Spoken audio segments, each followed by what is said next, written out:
Good evening, everyone. Can you all hear me? Yes. Great. Welcome. My name's Jim Ryan, and I'm the Dean of the Harvard Graduate School of Education. And I want to welcome you to this very special Askwith forum where we have Donald Gilpin, a veteran educator, and his sister, who many of you may have heard of, Drew Gilpin Faust. Just a quick word about name calling before we move on. I asked both Donald and Drew if I could call them by their first names. I just thought it would be easier for purposes of the conversation, and I'd like this to be a pretty informal conversation. And they graciously agreed. So in exchange, I've insisted that they call me Dean Ryan. So the idea for this forum came from one of our Dean's Leadership Council members. She thought it would be a great idea to celebrate the launch of the Harvard Teacher Fellows Program, and I thought it was a terrific idea as well, the opportunity to talk to someone who's been a teacher for 41 years, and the ability to talk to the younger brother of your boss about their childhood just seemed to me too good an opportunity to pass up. So by brief way of introduction, Drew Faust, as many of you know, is the 28th president of Harvard and the Lincoln Professor of History on the Faculty of Arts and Sciences. Before becoming president in 2007, she was the founding dean of the Radcliffe Institute for Advanced Study. Prior to that, she was on the faculty of the University of Pennsylvania. She is a celebrated Civil War scholar, the recipient of 2 teaching awards, and the author of 6 books, including the prize-winning book published in 2008 entitled This Republic of Suffering, Death in the American Civil War. Her brother, Donald Gilpin, is a graduate of Princeton University and easy, and NYU. He taught English and drama for 41 years, 28 of those in public schools, 13 in private schools, in 6 different schools in the United States and abroad. I did a little research on Donald on ratemyteacher.com, which had a number of reviews, the first of which said, "He is easily the greatest teacher I've ever had." And that sentiment was repeated by the next 45 reviewers. I'll leave the 45th. Donald retired from teaching in 2014 and currently works as a staff writer and theater critic for a local newspaper. Now, before we get started, there are a number of people I'd like to acknowledge who are with us tonight. First, I want to welcome the members of the inaugural cohort of the Harvard Teacher Fellows program. These are Harvard College seniors who will soon begin teaching careers, and I hope they take great inspiration from hearing from 2 terrific educators.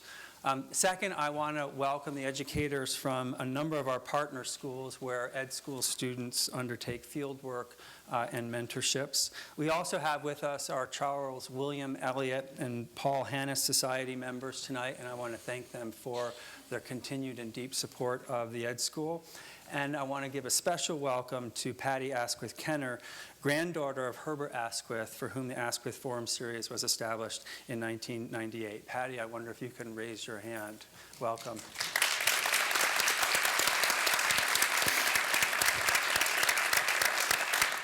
Finally, I want to give a shout out to the alums who are gathered at the 1776 Club in Washington, D.C., who are joining us via live stream. So welcome to all of you out there in the ether.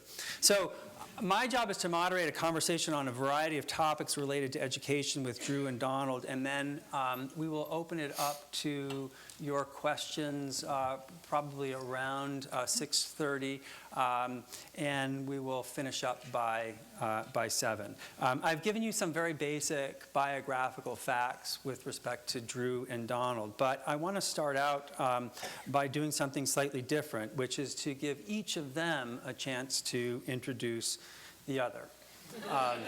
So, Drew, why don't you start? Why don't you tell us about your younger brother, Donald? So as I think about Donald as a teacher, there are some things that I think would be useful for you all to know.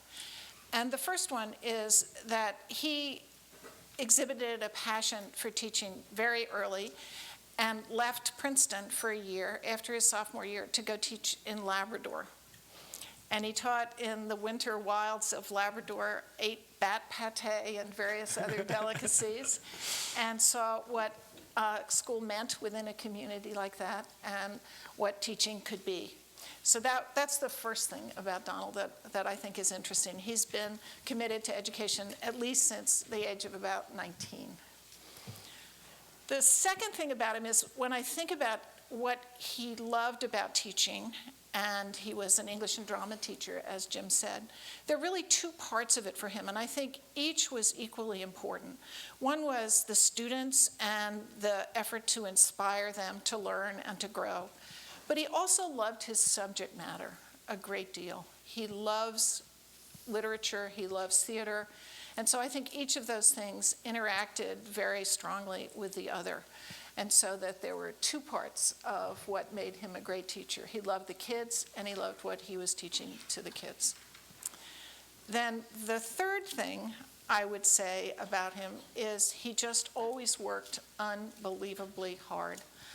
I was awestruck by the amount of time he put into writing recommendations, college recommendations for students. It seemed to consume the entire Christmas holiday. If we had any family plans, they were always filled with unwritten or almost written recommendations. And he arose at dawn and every morning to get ready for his classes. He just put so much effort into it. And maybe we'll talk a little later about a theater group he founded called the Pirate Players, a student theater group. And he traveled all over New Jersey with them, nights, weekends, and everything else. So I was exhausted watching how hard he worked. And then the final thing I would say about Donald is it's an interesting thing, and maybe this is something for you to follow up on. He always wanted to stay in the classroom.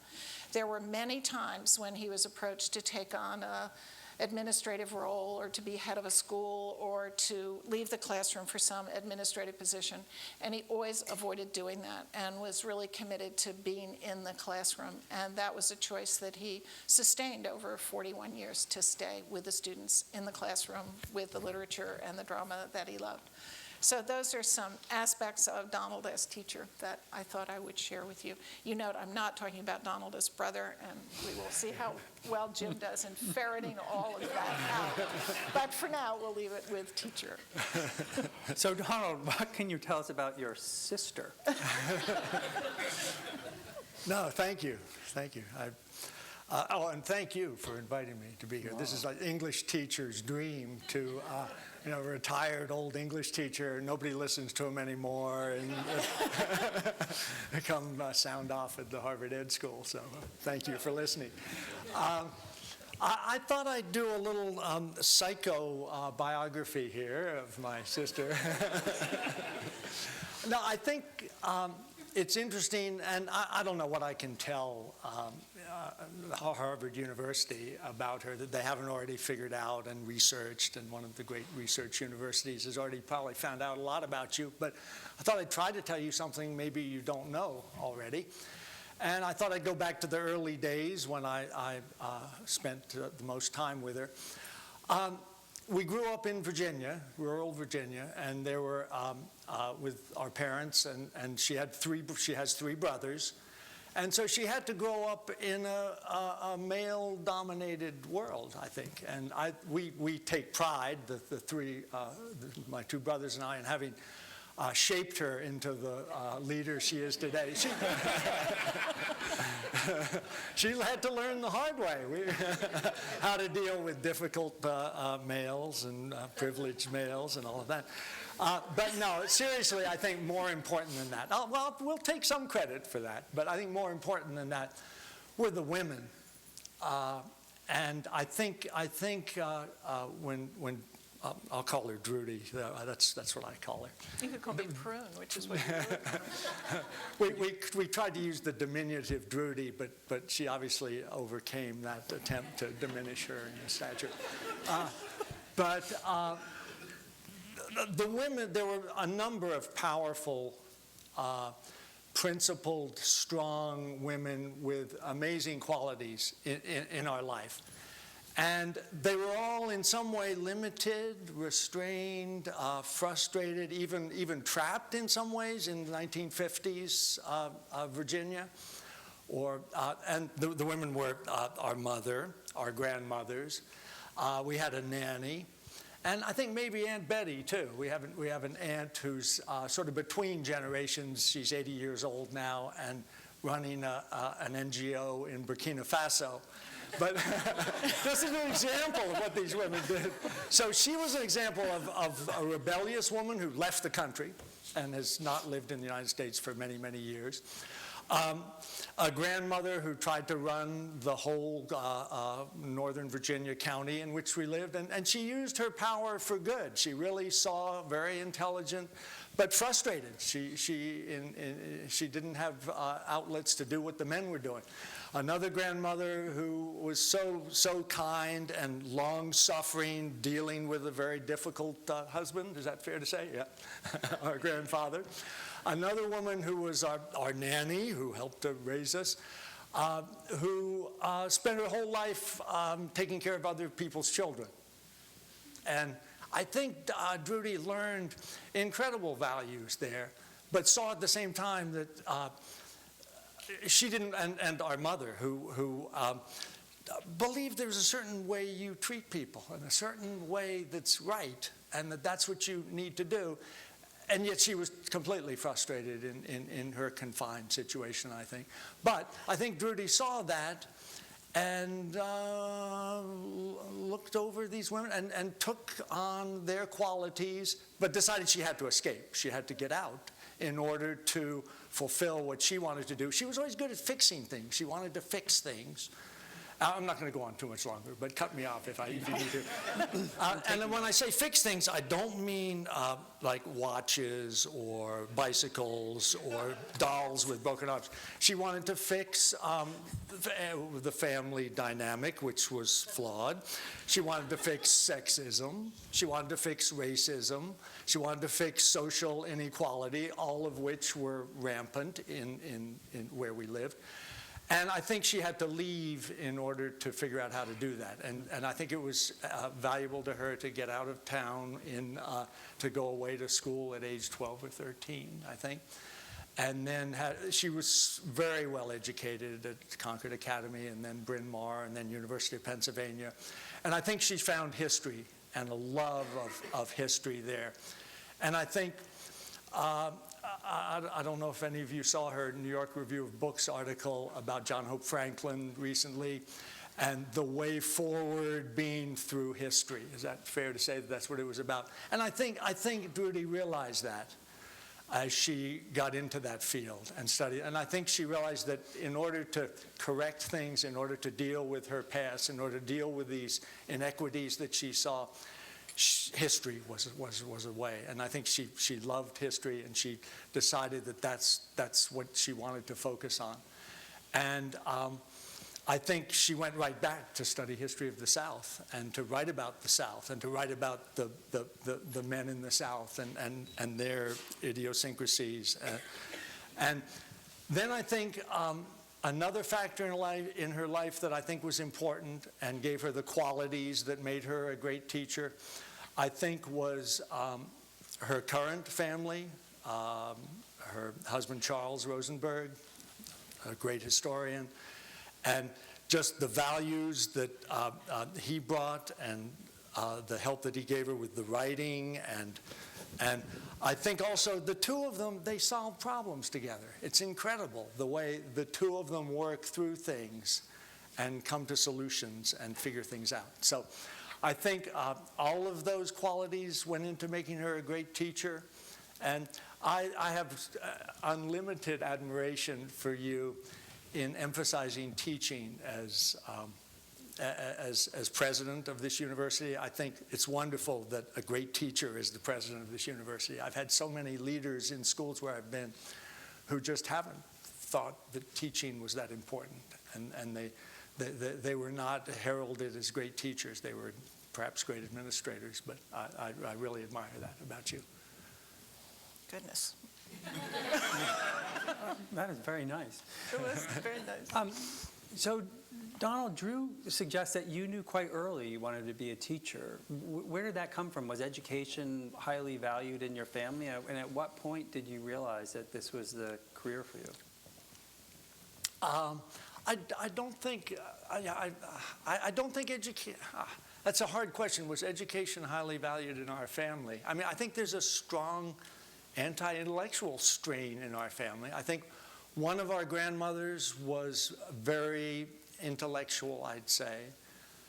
I don't think our parents were intellectual. I think they valued education. They knew that college was valuable. I'm not sure they knew why, or they thought it was valuable for all the intellectual academic reasons that we might think. But my interest in teaching, I think, came when I was in high school. I spent 2 summers in Quebec, Labrador, working at a day camp.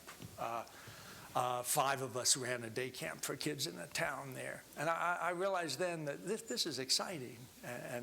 And this, I really made a difference in those kids' lives. And I think that sparked my interest. And I came back to school and I thought, I want to do more of this. I want to work with children and try to make a difference there. And how about you, Drew? I mean, the way Donald describes it is you were very interested in righting some of the present and historic wrongs. I mean, how did you go from there to deciding you wanted to be an historian? When I graduated from college, excuse me, in 1968, it was a time of the world exploding. And I had been very active politically as an undergraduate student. And my first job was working for the Department of Housing and Urban Development. And this was at a moment when cities were burning and the Model Cities program had been introduced. And urban problems were seen as one of the key factors in having an impact on improving American life. So I went off to HUD. And I so missed being in an environment where the purpose was learning that I spent 2 years at HUD and came back to graduate school because I realized that I'd been spoiled by having had my whole life from the time I was 4 years old in schools. And that atmosphere where the highest value was to learn has had this enormous effect and really drew me back into thinking, what part of learning could I do? What should I think about? And I thought for a while about being a high school teacher, and in fact took one night school course while I was working at HUD to try to see if I could qualify to get a teaching certificate. But that sort of fell by the wayside. Just it was hard to manage the time and everything. And then I ended up applying to graduate school and teaching on the college level.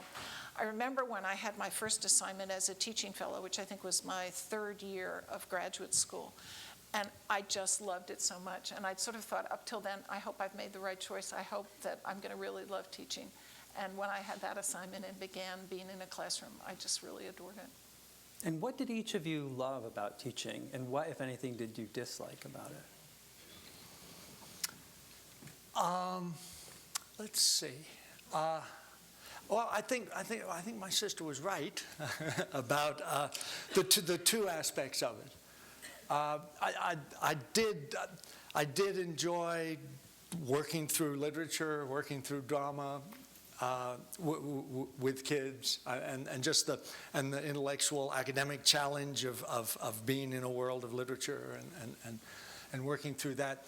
And I really, well, when I was the year I first taught in Labrador, I was teaching 7th and 8th graders, and I realized then I wanted to teach high school kids.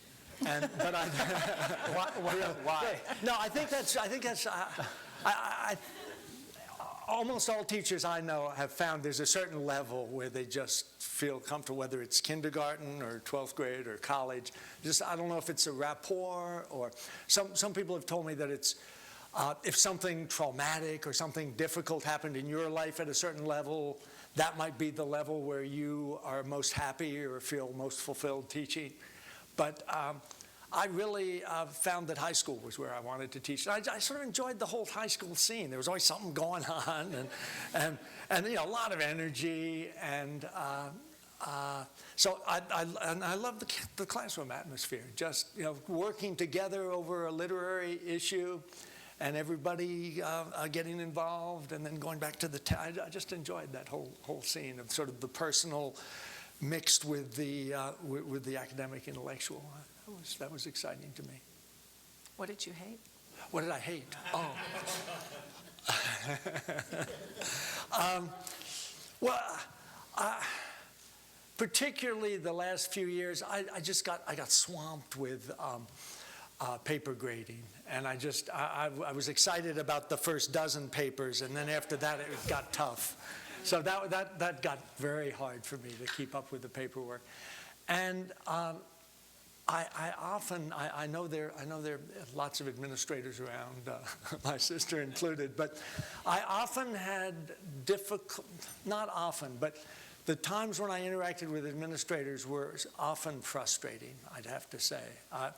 I felt I was often going to administrators with an educational concern. Can we do this? I'd like to do this. Why are we doing this?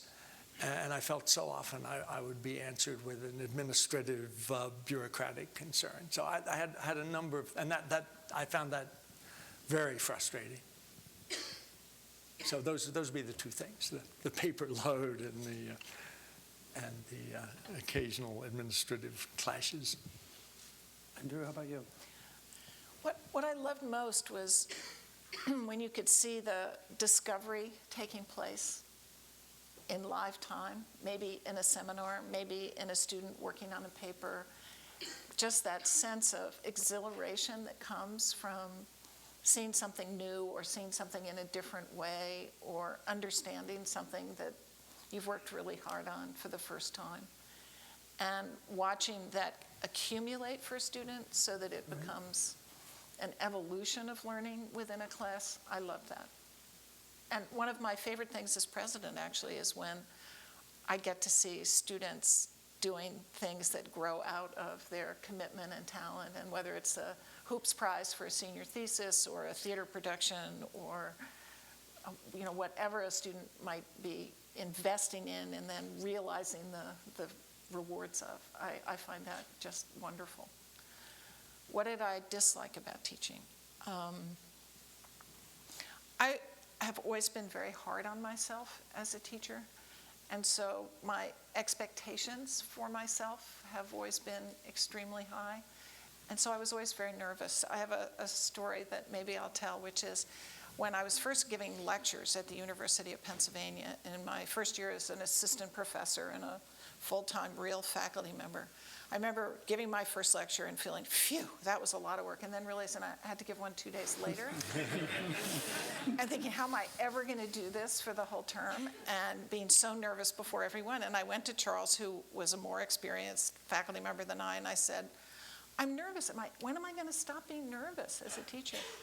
And he said, Bill Russell threw up before every basketball game. So I thought a lot about that, and I thought about how actually being nervous can be a good thing, and so I've tried to make that a part of my life. However, when I was named president of Harvard, the very first honorary degree dinner of my about-to-be presidency, Bill Russell got an honorary degree. So I was seated at dinner next to Bill Russell. And I turned to him and I said, you've been a huge influence on my life. And he said, how? So I told him this story. It's not exactly what you usually talk about at the honorary degree dinner, is throwing up, but he laughed, and then he said he had to tell me another story, which is one time before a basketball game, Red Auerbach, is that who the coach would have been? Okay, Red Auerbach called all the team members back into the locker room, and they thought, what have we done wrong? Are we shooting badly? What happened? And he sat them all down, and he said, okay, Russell hasn't thrown up yet. So, anyway, I think that's the throwing up part. So, aside from feeling nervous, I assume you saw progression in your own teaching over your career. And one of the questions that's often asked about teaching is, to what extent can it be taught? And to what extent are some people natural teachers? What's your view about that? Can good teaching be taught, or is it something you either have or you don't have? We are at the Harvard Graduate School. The whole thing is a fraud. but I didn't say that. You got my suggested answers earlier.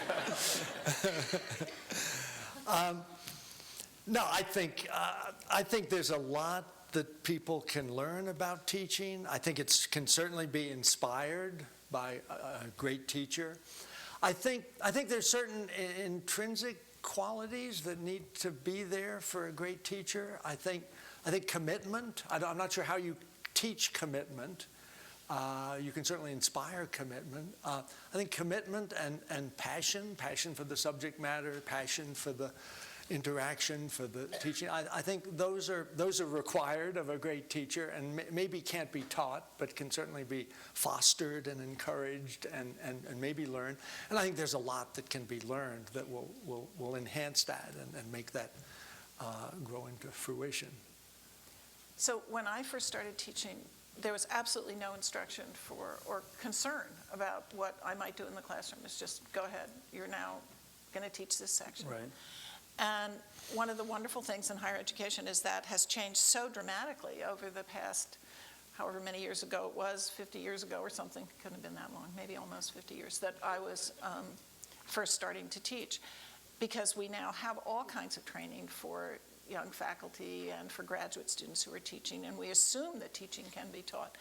But I was very eager to know how to teach better, and so I'll tell a story about Donald. I don't know if you even remember this. When I was first a teaching fellow, it was at Penn, and Donald was teaching and had been teaching for several years in New Jersey. And so I asked him if he'd come down and observe my class. Do you remember this? I do remember that. Because I thought there must be something I can learn about how to do this better, even though there was nobody offering me anything. I Right. sort of sought out my brother teacher. Wise younger brother. Yes.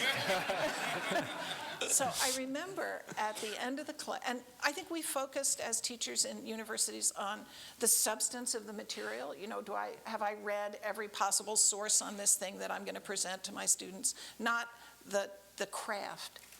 And so I remember you came up to me at the end and you gave some comments, and one of these comments I remember so well. You said, you know, if you'd moved to the other side of the room where those students were so silent, they probably would have begun to talk. And this was like eye-opening. And it for me has remained a kind of symbol ever since of just sort of tricks of the trade that no one Right. ever thought to communicate to people who were doing university teaching. And I remember, I mean, he gave me many other tips along the way, but I remember that. Do you remember that? I do. I remember that. Yeah. Yeah, just that simple thing. And I thought, this is a craft, and I need to learn more of this craft. Right. Okay, so we throw up, and then we move to the right side of the room. So we've got some That's all I know. tips for new teachers. So I want to shift gears a little bit and talk about arts and education. I mean, Donald, you taught drama, so obviously involved in arts education. And I know, Drew, this has been a priority of yours. So I wonder, both at the K-12 level and then at the university level, what do you think is the proper role of arts in education? I think it's so important. And I have a son in second grade, and I just despair to see how, with the testing schedules being expanded, they have to cut out music next year, and they can't have a drama class for elementary school. And because, I mean, I think in many ways that's what my son needs. He needs to be, you know, on his feet, expressing himself. He loves music. He loves drama. I think there's nothing better for kids as a means of self-expression. And I don't mean we have to train kids to all be great musicians or great dancers, although some kids will gravitate towards that, and that's great. But I think every kid needs to experience that. I just keep wishing that schools where I taught would have dance programs for the boys and the girls. And I think another aspect of that I think is important, that's been really important for me in my career, has been using my knowledge of drama in the English classroom. And it doesn't have to be in the literature classroom. It could be in the history classroom or the math classroom. And I think as a technique for getting kids on their feet, getting them engaged, getting them center stage, delivering their voices to the class, I think there's nothing better. And it really worries me when I see arts programs cut back. Talk about the Pirate Players a little bit.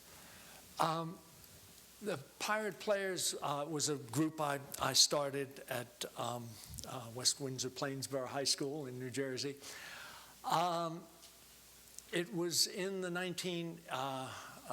late 80s, early 90s, I guess. And we were having a lot of trouble in the school with conflict between different groups, and kids were fighting. And the principal was very supportive of a plan we came up with to send groups out of students to educational theater, to do scenes in different schools and teaching scenes. And it was wonderful because the high school kids devised these plays. They sort of figured out, what are the problems we need to address? Well, for first and second graders, it has to be name calling and bullying. And let's see if we can come up with a play that will focus on this issue. And the high school kids were much better at coming up with ideas than I was. I became sort of a director, but not even the director after a while. I was just sort of sit back and do some quality control when I could. But they ran with the whole program. At one point, I think we had 12 different productions, and the problem was the high school kids weren't going to any of their regular classes because they were all we had programs in all the elementary schools in the district and the middle schools. And I think they had the drama was fun. It wasn't always the best drama, but I think there were wonderful teaching devices. And the fact that it was peer education made a huge difference, too.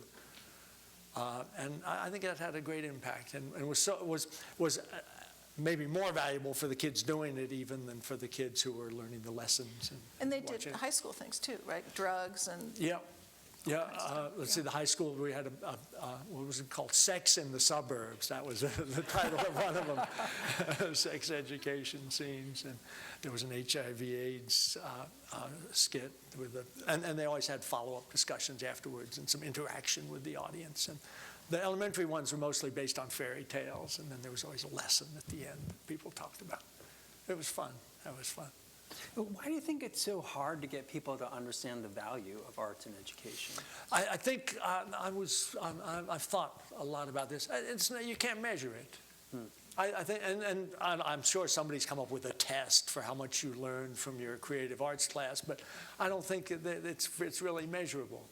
And I mean, my thought is that the most important things aren't measurable, so who's surprised that it's not measurable? But in other subjects, you get SAT scores, or you can be ranked and everything else. But I think in the arts, how are you going to really evaluate that was an A+ dance and your dance was only a B-? And when it's not measurable, I think the importance level is less for the masses. If I danced, it would be pretty clear it was a B-. I'll just say that. Don't be modest. Don't be modest. And how about at the university level? What do you see as the importance of the role of arts in a university? I think it's much of what he said, that it's a way that people can think beyond where they are, and that it is one of the fundamental ways of challenging what we already know. Therefore, if college is about destabilizing assumptions, the arts are quintessentially about that at their best. It's also community building in wonderful ways, I think, and brings people together in projects and action. And I think we're seeing increasingly, as we think about teaching, the notion of experiential learning. Arts is the quintessential experiential learning. You do it and you reflect on it. And I'm very excited about this new theater, dance, media concentration that puts the doing of drama and theater and the arts in the midst of the contemplation of studying and analyzing and being critically observant about the arts. So I'm really excited about the larger place that the arts are taking on and the appetite for that among our students. Right. And what about the humanities more broadly? I mean, do you sense a shift over the course of your career in terms of interest among students in humanities for humanity's sake? Do you see students now, whether at Harvard or when they were in high school, wondering what's the payoff to all of this? And if so, I mean, I'm sure it concerns you, but what's the right response? Oh, I think it's hard times for humanities. And that certainly worries me. I mean, it's not surprising that people want to major in a field where they can get a job immediately and they can immediately see.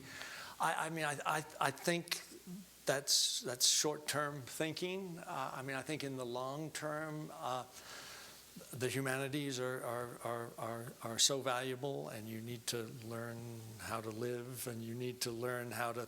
Well, I think the humanities aren't the only area where you learn problem solving and you learn to think and you learn to write clearly, but I think those qualities serve you in the many jobs you're likely to have over your lifetime, and I think the humanities are crucial for that. So I'm not sure what will bring back the humanities. I don't know. The high school where I taught, I kept trying to persuade people to become English majors, but it's a community where a lot of the kids want to go into engineering or business. And I don't know, aren't your English majors way down in numbers? Mm-hmm. Yeah. What do you see as a solution to that? I'm going on Thursday to West Point to give a talk on the humanities. And interestingly, West Point has been, over the last generation, increasing the presence of the humanities in what was an engineering school fundamentally, because they see the humanities as critical instruments of leadership, which is what they are in the business of, training leaders who will be military leaders, they hope leaders beyond the military as well. And so I'm talking a little bit on Thursday about leadership and language, leadership and improvisation, the kinds of things that any leader has to be able to do to persuade. You have to motivate people to follow you. You have to explain to them why they should and to what purpose. You have to be able to adjust in conditions of uncertainty and unpredictability. And so thinking about what it is about the humanities that appeals in West Point, I think there's a case that we can make more broadly in a society that now admires no institution except the military. Everything else is, suspect and degraded. Military still has some kinds of respect. And in a society where we're talking endlessly about leadership, how can we make the case in a powerful way for why these kinds of tools are the ones that, as Donald said, are going to adapt and last you a lifetime, whereas some kind of vocational training for a first job is going to expire in usefulness in short order. So I think we need to make that case, and I'm really interested in what this day is going to be like on Thursday and the kind of interchange and response and questions and conversations that I'll have. But it sounds, I mean, from listening to both of your answers, it sounds like you, in some respects, have to make the case in terms of its cash value down the line, rather than its value to enriching your life. Is there still room for the argument that it will make you a more thoughtful, better person who will have a richer life, or do you think that students today, that wouldn't resonate?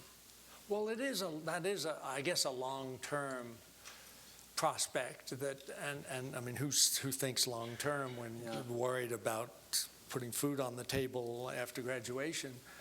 But I mean, I want my doctor to be schooled in the humanities. I want my business people to be schooled in humanities. I want the engineers. I mean, I think everybody needs that. Yeah.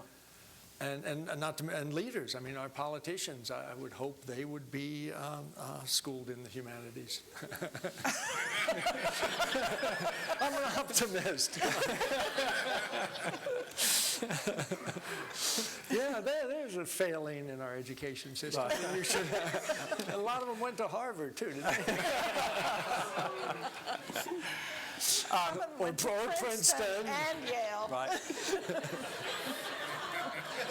So I want to ask you about single-sex education.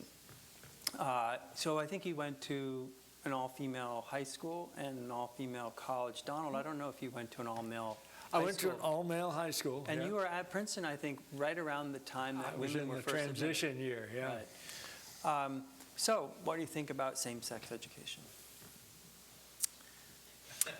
Well, you'll have more to say about this, as I think, as a woman having gone to women's schools. But I'll just say briefly, Princeton. It was good that I left Princeton for a year to go teach in Labrador, and then came back. Because the year that I left, I think had been the first year of coeducation, which was sort of a rocky transition, to say the least. But coeducation improved that institution so much. First place, the women who were admitted were so smart and high-powered. I mean, it's a very selective. I mean, there were only a couple of hundred, I think, the first year. And so they were really, and well, we didn't want to embarrass ourselves in a class where women were sitting at the table with us. So, no, everybody, the academic quality rose significantly just because women were in the classes with us. But I trained him well. and my high school, I went to Choate school, boarding school, and I feel as if I'm from the dark ages. I can't believe they actually had schools like that only 45 years ago or 50 years ago or whenever I was there. No, I think coeducation is obviously, I endorse that. But I think you can make a case, I'm expecting you to make a case for single-sex education, particularly for women maybe, but I'll let you say that. Well, when I was in these single-sex institutions, they were worlds filled with powerful, effective female role models. And particularly at Bryn Mawr College, I was class of 1968, there were dozens of women faculty members who were accomplished in science or classics or English literature. And I wonder, to what extent was I able to imagine my own path because I saw them? At that time, at Harvard College, I believe there was one tenured woman. And Radcliffe women were not allowed in the undergraduate library. Had I been a Radcliffe student, the spring of my junior year, I would have been allowed finally in the undergraduate library because they overturned. I'm looking at Roger, who was class of 67, I think.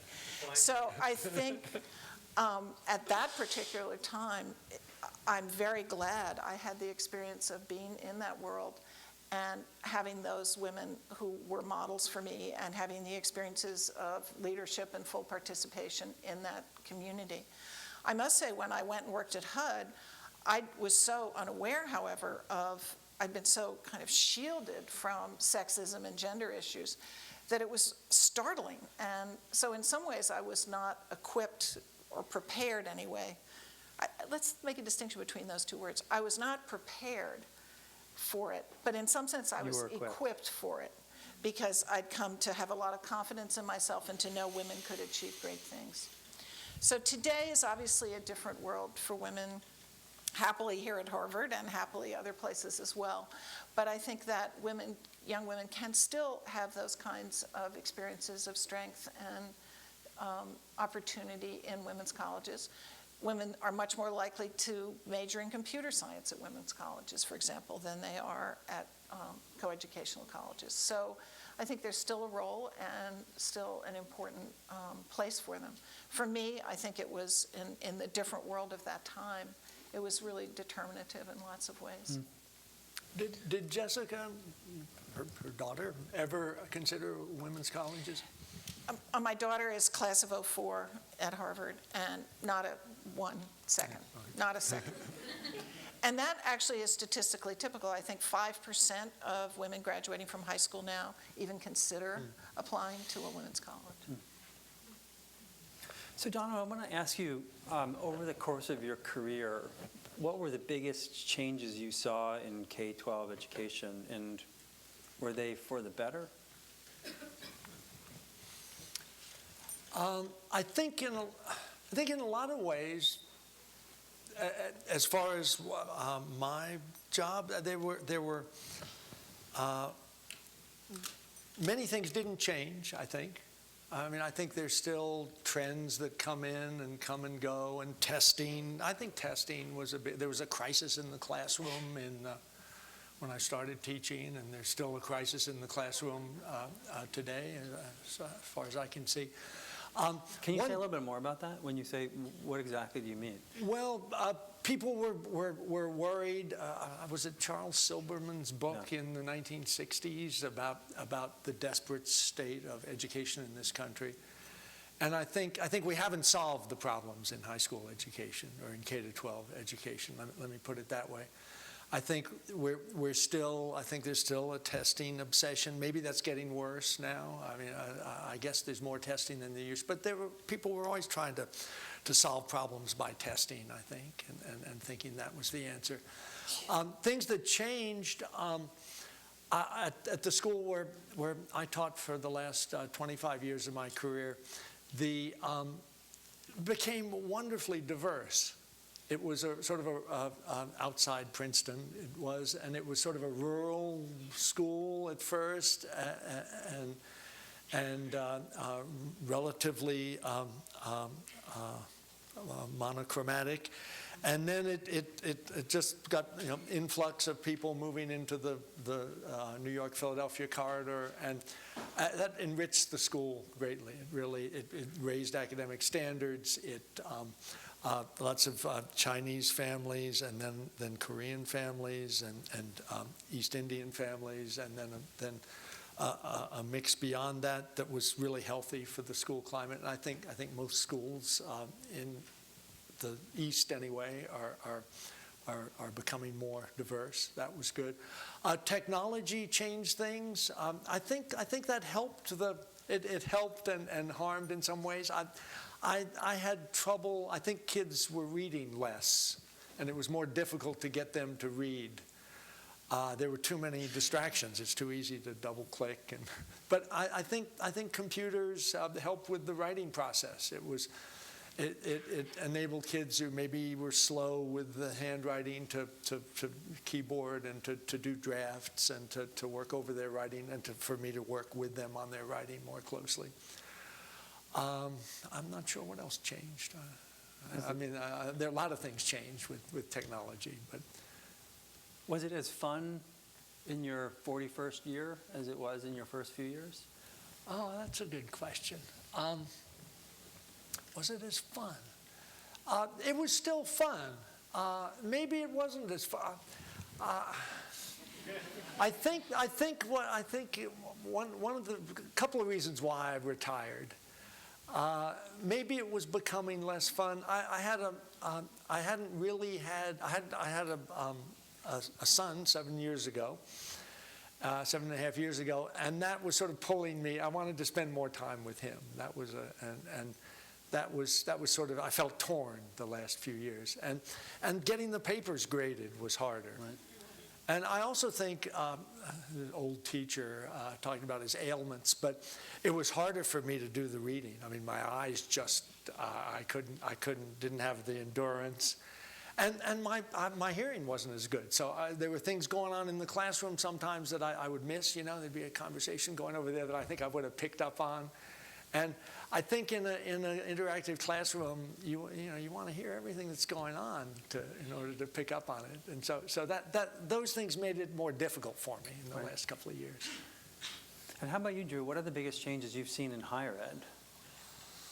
Well, I've talked about the changing role of teaching as we think about professors and faculty in universities, and that seems to me a very dramatic change, and one that's so wonderfully embraced here with Harvard X and edX and HILT and all the kinds of questions that you've been leading the way in much of this as well. So that's a very important aspect of it. Again, the kinds of people who come to college now, it's such a different swath of the population. It is a much more diverse group of students. If we look at the kinds of backgrounds students come from, the international nature of so many of our students' backgrounds, I think that's a huge change. Obviously, technology. Again, I was meeting with a group of humanists a few weeks ago, and they talked about how students won't read now the way they did, that the attention span is shorter. But on the other hand, the attention to the visual as an important mode of understanding and learning and interpretation, and a key part of the curriculum. I think that's something that's new. so many kinds of different approaches to learning and to who's learning and to what we need to learn in a much more global environment. Right. So we're nearing the time where we'll open it up to questions. And so if you have a question, there are microphones in each of the aisles, and you can begin lining up. While you're doing that, I'll just pose one last question, since you've mentioned the presidential candidates. For each of you, if you could tell a presidential candidate to focus on one particular education issue, what would the issue be? One piece of advice. Oh, I'd say focus on an educational issue. I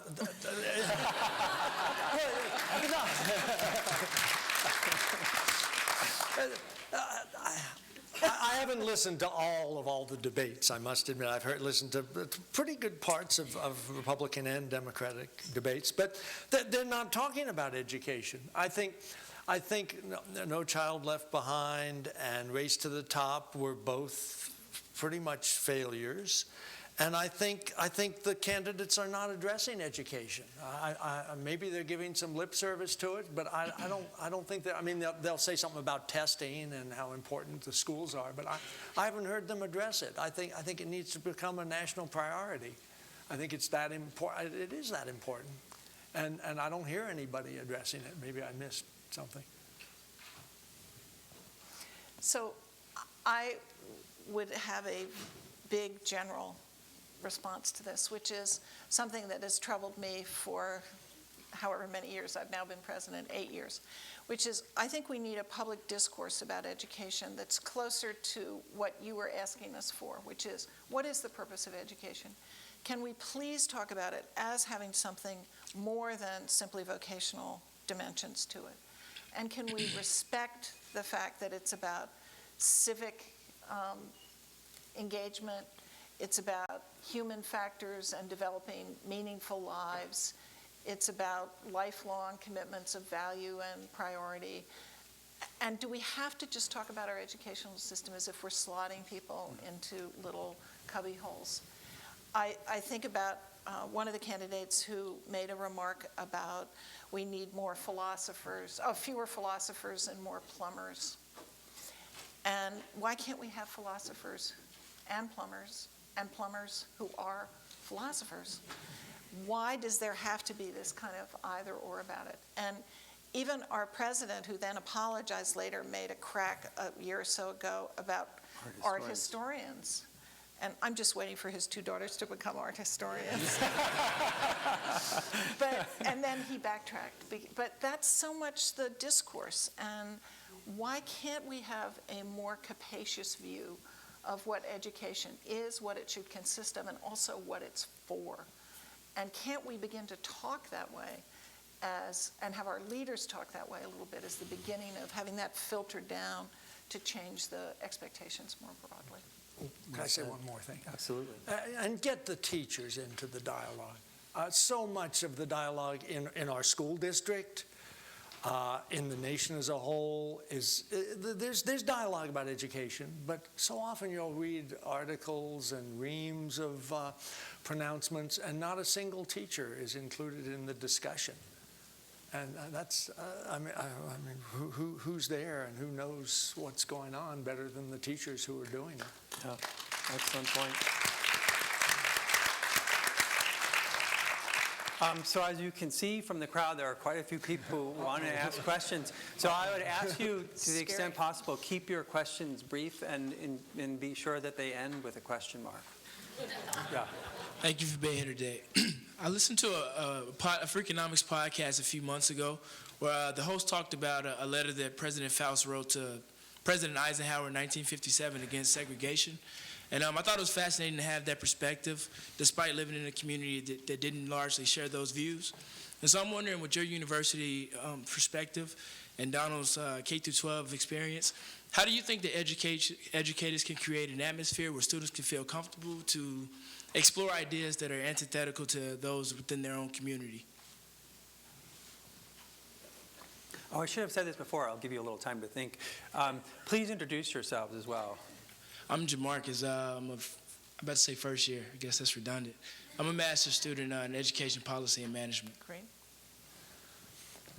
I think we're talking about good teaching where the atmosphere is created, the teacher is open and makes the students feel as if their ideas matter and that they need to express ideas that might be contrary to accepted belief if that's what they're feeling. I think we're talking about a classroom or a university or a school where good teaching is taking place. There's that openness that encourages the individuals to speak their minds and to see what's wrong and talk about it.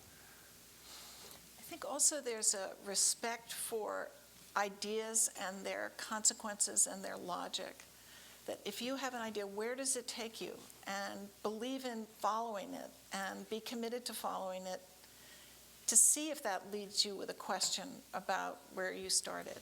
And so welcoming ideas, but also believing that they have a power that's worth investing in. I think that's important too. Thank you. Hi, I'm Ben Wild. I'm a current student in the teacher education program here. And my question is, for those of us that are novice teachers in the room, I'm wondering what your secret weapon is. Like, what's your practice that you use in the classroom that you can let us in on? Secret weapon. I just I'm not throw going to tell. Oh, now that I'm retired, I can give away my secret weapon. Yes, your secret weapon. I have a secret weapon. Oh, wow, that's tough. I think that openness is crucial, and finding the question or finding the way to solicit the students' ideas, the students' opinions, and sometimes that involves knowing the student well, and that's tough if you have 35 students in a class or 25 students in a class or 120 students all together. But I think knowing the student and being able to ask the question that will elicit that involvement, I can't, you answer and then I'll see if I can think of something more specific. That's not very specific.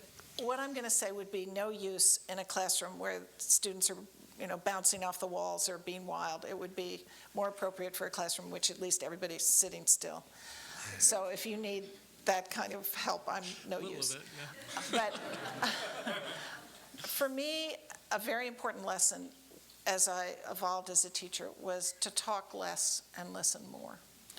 And when I first started teaching, I thought I needed to fill every minute or be ready to fill every minute with something brilliant. And that was ridiculous. It was also exhausting. And it exhausted the students. But to let them know that they have responsibility for what happens in the classroom and listen for them to exercise that responsibility and be ready to endure silence when it's appropriate and can encourage them to come forth and not be shut off by you're filling the air with your own noise. Good answer. Is that a good answer? Good answer. I have something to add to that too, related to the question about arts education. Put them on the stage. They love that, and for example, if you're teaching a story or a piece of literature, get them on their feet, playing parts, taking roles. Devise an exercise where they're going to be up there presenting, and that's so powerful, I think, as an education tool. Thank you so much. Thank you. Hi, my name is Xiaochuan Yan, and I'm a master's student at Ed School, and President Faust. So I remember you said in an interview in 2010 that the primary goal of Harvard College as undergraduate education is to help students find a passion. And I was wondering, how do you think Harvard College should help students achieve this goal, and to what extent do you think this goal is achieved? Ooh, big question. I often say that to students who are just arriving here for their first year, because Harvard is a very large place with all kinds of resources and subject matter and schools and directions that you have to be an explorer to discover. So I want to encourage students to not just take the easy paths, but look for something that excites them and be adventurers in pursuit of their education. Because there's nothing more gratifying than hearing from a student something that they discovered when they were here that they never knew they were going to find so rewarding. And I have an art story to illustrate this. There's a show on Broadway, or off-Broadway, it's in New York right now, called The Red Speedo. And this stars a Harvard undergraduate who came here as an athlete, a football player. He was interested, I think he might have wanted to be pre-med, I may be forgetting the story. But he just stumbled into a play at the ART and thought, this is fun, and tried out for a play. He was so good, he ended up at Juilliard for drama school. This is a football player who's, the football coach said, okay, you can be in these plays. Ended up at Juilliard, and now he's in this play, but he's so fit in his he wears nothing but a red Speedo for 2 hours. So his athletic prowess has come back to serve him. But this is an example of someone who just found something that he would not have found if he hadn't explored. So I urge students to look. Don't settle for something that is okay or maybe it'll be all right. Really look for something that is going to inspire you to be your best self and to do your best work for the world in which you're going to find yourself. So, Thank you. yeah. Hi. Is this tall You're enough? fine. Yep. I'm Abigail Weil. I'm a graduate student. I'm a doctoral student in the Slavic department, and I teach Russian. And it's been so wonderful hearing you both talk about changes in education. And one major change that's happened recently is that more graduate students are forming unions at public universities and at private universities. And here at Harvard, a majority of graduate employees, teachers, and researchers, including here in the ed school, have demonstrated a desire to unionize. But the administration has blocked these efforts, including signing on to an amicus brief with other Ivy League schools. So I'm sure a number of people in this room have been part of unions as teachers, or will be part of unions, or have been part of unions. And I loved what you said about bringing teachers into the conversation. So I guess what I'm wondering is, for those graduate students who want to be brought into the conversation, shouldn't we have the same right to decide for ourselves whether or not to unionize? Well, let me talk about this. I've said publicly that I think the relationship between a doctoral student and the faculty is not one of work and boss, but rather one of mentorship and advisee. And so I think that it is not an appropriate relationship to turn that into a union, worker bargaining unit relationship. The students have the right to try to organize, to have an election, and to see if they want to organize themselves into a unit.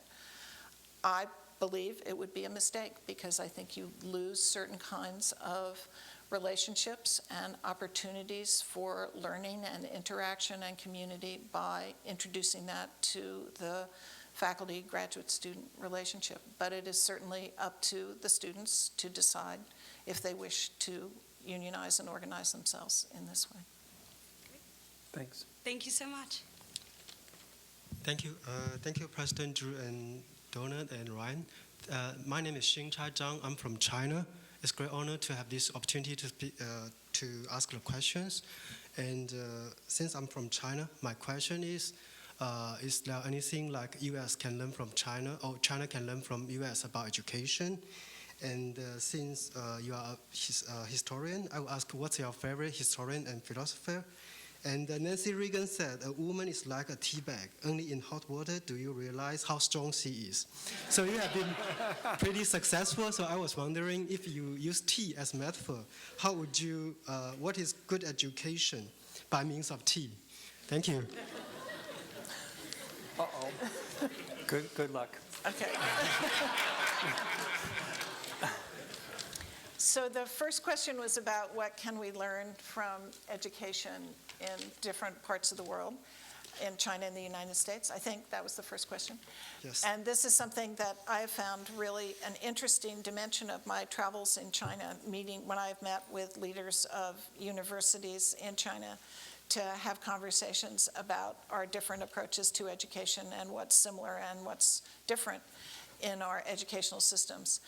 And a number of years ago, not too long after I became president, I had a meeting with a whole group of Chinese university leaders, and I opened the conversation, and many of them were heads of institutions that had specific science emphasis or business emphasis.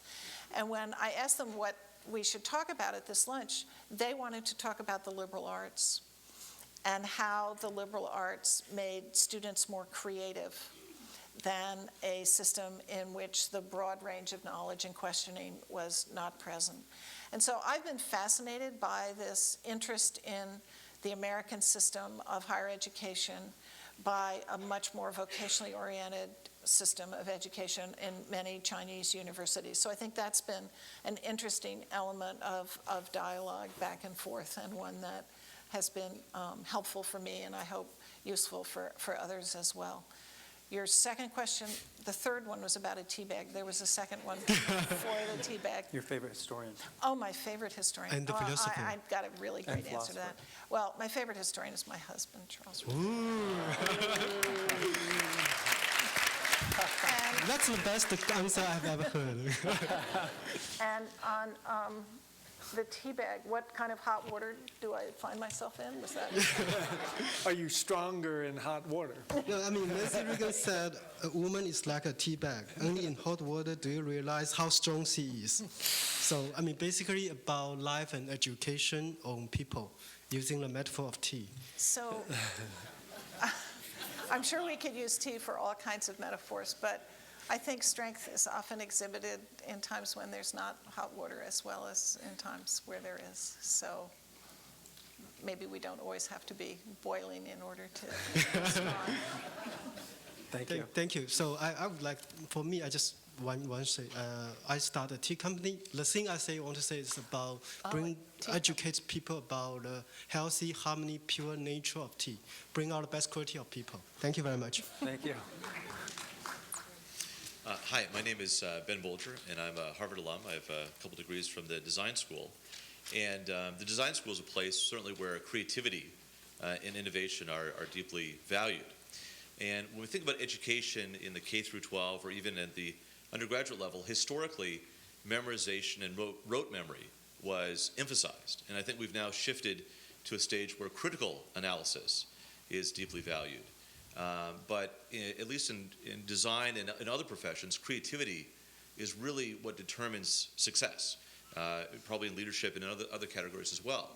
So from an educational perspective, what are the best ways to teach or encourage creativity? And should we be doing a better job of evaluating it? For example, the SAT, ACT doesn't really measure creativity. So how can we cultivate an educational environment that values and rewards creativity? That's tough. That's tough.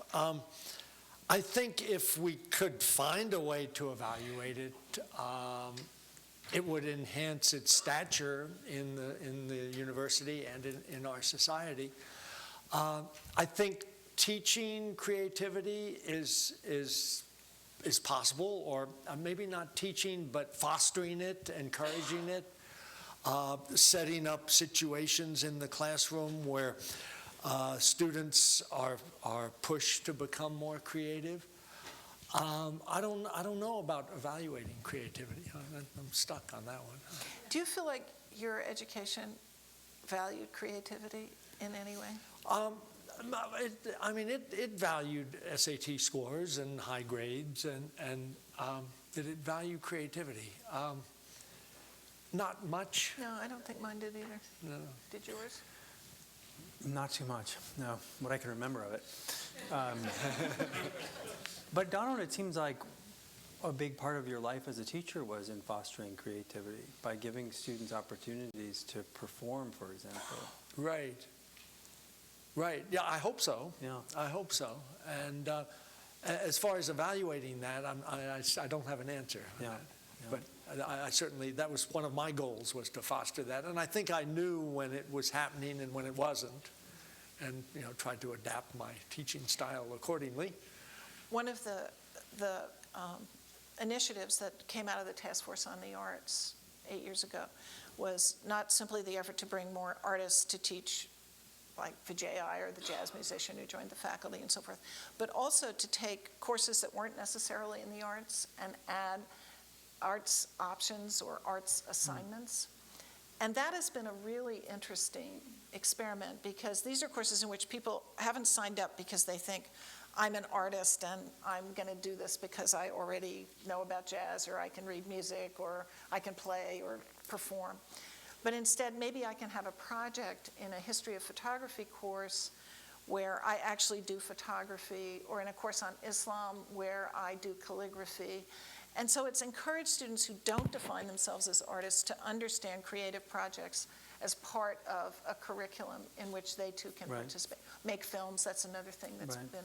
So I'm very interested to see how this evolves and how imaginative and creative our faculty are as they think about integrating all of this in the curriculum, because I think it's a way that I was never urged to be creative. I always thought, I'm not artistic, I'm not musical, forget it, I'll just watch other people. But I think that for those of us who are that way and don't have enormous talent, we still should have this encouragement to be expressive and creative. One of my best experiences in learning how to teach, or my teacher training, was at the Lincoln Center Institute. I don't know if you're familiar with that, but a wonderful program, an outreach program from Lincoln Center, where the teaching artists would work with teachers, and you'd have a composer, a young composer, who would, in order to appreciate the Mozart Clarinet Quintet, you would have to create your own musical piece. And in order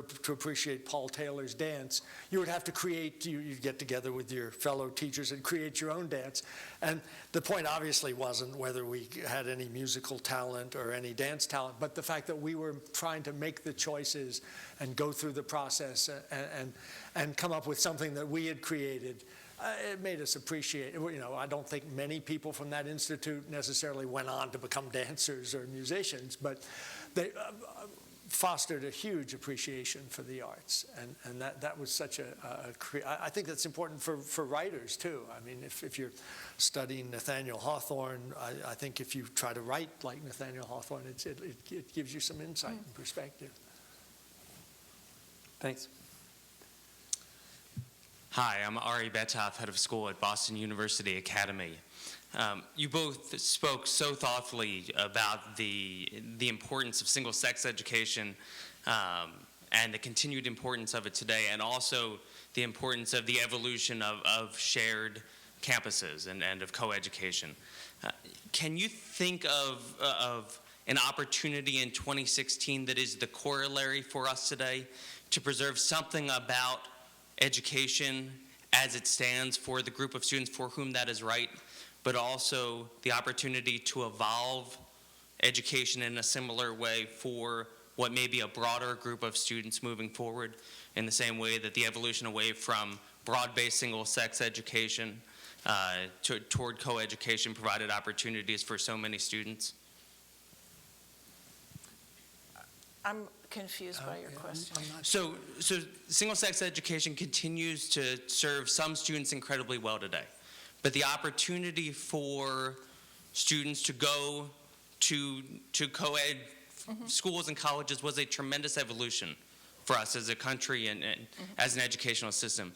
I'm wondering if you see similar opportunities today to evolve education in positive ways while still protecting what may be right for a subset of students, in the same way that single-sex education continues to be the right choice for some boys and some girls and some men and some women. So that presumes barriers that we would want to break down, and I guess the barriers that we have focused on very actively are barriers of affordability here at Harvard.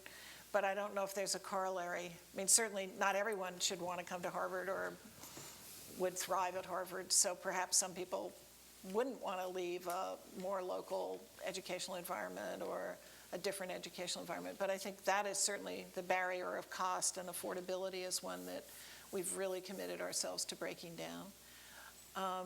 Access for international students might be another one, that some students would profit from crossing boundaries as they seek higher education, but others would thrive in their own national environment. So maybe those are two kinds of barriers that we're thinking about. Is there a K-12 corollary? I'm not sure. I can't think of barriers that would be. I'm sorry. I can't. Think. Thank you both very much. Thank you. Hi, my name is Zahn Okuda-Lim. I'm a master's student in the Education Policy Management program here at Harvard, also a Princeton class of 2015. Go Tigers. Wearing a Harvard shirt. Good. Grad School of Education. Last fall, I had the opportunity to serve as a graduate fellow in the office of Dr. Lisa Coleman, Chief Diversity Officer, and I'm grateful to see her and Dr. Jones here this evening. And my two questions relate to the intersections of arts and humanities with current and ongoing issues of equity and diversity on both college campuses, as Harvard is currently experiencing, and also in the K-12 setting. The first question is, what do you think is the appropriate historical lens by which to evaluate these questions about what symbols colleges have, what histories colleges have? As many of us know, the corporation recently endorsed looking into a change of the Harvard Law School seal. At Princeton, the trustees are currently grappling with the Woodrow Wilson School and Woodrow Wilson's legacy on campus and in the federal government. The second question is, where do you see the relationship between bringing in arts and humanities to K-12 schools and also in college to help students see opportunities to grapple with these questions of diversity and inclusion on campuses? To Mr. Gilpin's point, it's interesting you brought up the first women at Princeton. Class of 1970 had 9 women, 8 of whom returned to Princeton last year for their 45th reunion. But in those very early years, they were a very small group in a male-dominated culture. So this question is rooted in this idea of when you have students from very different backgrounds going into a place where perhaps they're not part of the dominant culture or dominant groups on campus, what role can arts and education and humanities play in providing those students an opportunity to be included in the campus? Thank you. Okay. Want me to start? Sure. So historical lens and role of art and humanities and inclusion on campus. Right. Actually, I've enjoyed reporting on the Woodrow Wilson issues at Princeton for the local Princeton newspaper. I'm the staff reporter. That was one thing we all enjoyed as children, was playing Star Reporter, and now I'm living it out. But no, I think her article that I referred to from the New York Review of Books about looking back through history to try to find the way forward. I'm pleased with Princeton's efforts so far to really give a thorough look at who Woodrow Wilson was, to not deny his racist past, but to see the whole picture. And I mean, I think they're doing an extremely thorough study of who he was and what his accomplishments were and what his failings were and his racism, as well as his great accomplishments in trying to figure out whether to rename the Woodrow Wilson School and rename Wilson College. And I guess there's a big mural at Wilson College, a picture of him that's clearly offensive to people who have to live and take their meals there.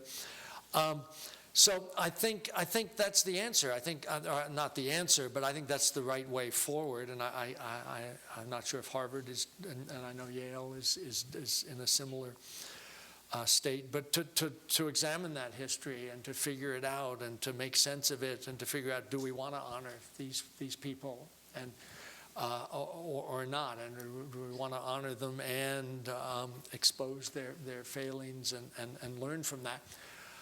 So that's I think that's the process that I would endorse for that. As far as inclusion through the arts is concerned, I think I think the arts is a wonderful way to be inclusive. I think it's very common now for women to play men's roles, men to play women's roles. I think we've gotten away from typecasting, where people have to be a certain type to play a certain role. I think the arts are wonderful for inclusiveness and putting everybody on the same level and empowering people. So I would say that the arts and humanities are such a magnificent way into these challenges of what has preceded us, what does it mean? Southern history, the history of the American South, which really was my field before I slid into the Civil War, is all about how do we understand this terrible past and the burden of having been a slave society, and how do we use history to do that? How do we use literature to do that? I've been thinking a lot lately about one of Faulkner's books, Absalom, Absalom, which is in its entirety a struggle to come to grips with a past that is painful and tragic, and sort of a story of three different individuals who are asked to grapple with that past. And so I think literature and history, as well as the artistic representations of literature and history and drama and so forth, are important allies and avenues into how to deal with these questions, because they're not measurable questions. They are complex and nuanced questions that I think are so well suited to the work of the humanities.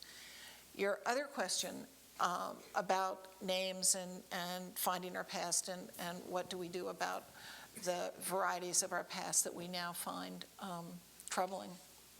I really believe we need to keep those in view and not to erase the past, but use it as a means of continually reminding ourselves where we come from and approaching our past and those who lived in the past with a kind of humility, recognizing that we are no better than they, and trying to understand what it is that made oppression and injustice possible in a time when we can look back and see that injustice so clearly, to understand what kinds of delusions or self-satisfactions are we engaged with today that may enable us to make not the same mistakes, but perhaps other mistakes that we should be more aware of and more critical of with ourselves. So I see the past as illuminating for us the modes of human interaction and thought that can inspire our own self-scrutiny in our own time, and also help us to understand the vestiges of those evils in the past that have influenced and continue to influence our own lives. Thank you. So that's how I see it. I think we have time for just one final question. And since you've been waiting the longest, go ahead. Thank you so much. My name is Susie Byers, and I am a master's student here at the Graduate School of Education. As you may know, Dean Ryan started the first faculty meeting of the year discussing the potential revamping of the master's program. And I'm wondering if you two, as lifelong educators, might have your top three sort of areas that you would make sure to elevate the teaching profession in the United States and perhaps around the world.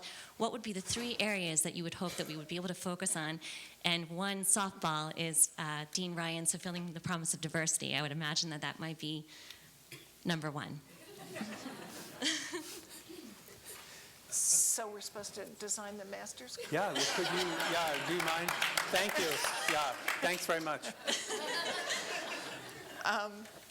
We just went through a general education review in the college, and I thought hard about what role I should play in relationship to that, because I truly believe it's a faculty decision, because the faculty has to hold the responsibility for carrying out the curriculum upon which it decides. And so I'm going to just punt on design for the Graduate School of Education. Let me make sure I understand the question. I think maybe one way to ask it would be, are there a few things that you think all educators should know, all teachers should know?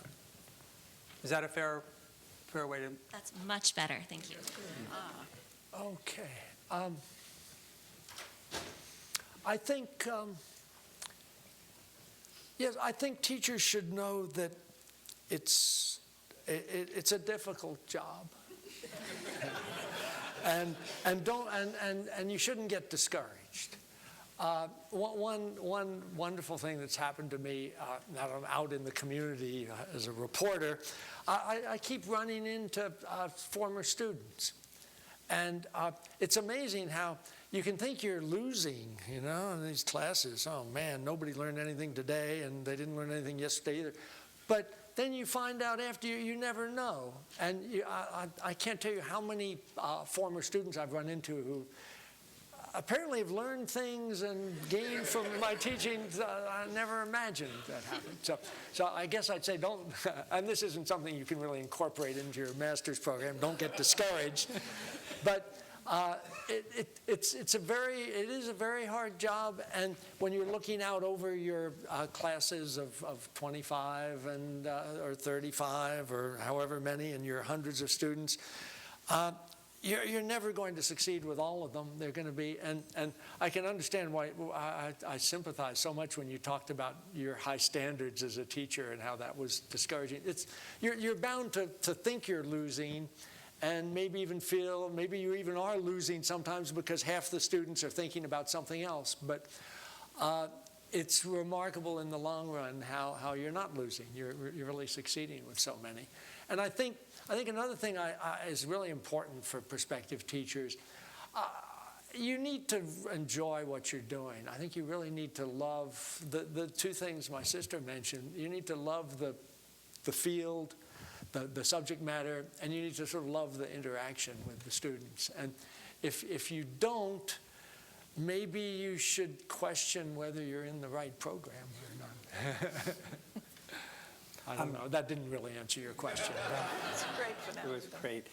I'm sorry we didn't get to all of the questions. I want to thank all of you for coming out tonight, and I hope you will join me in thanking both Donald and Drew. Well done, Donald. Thank you.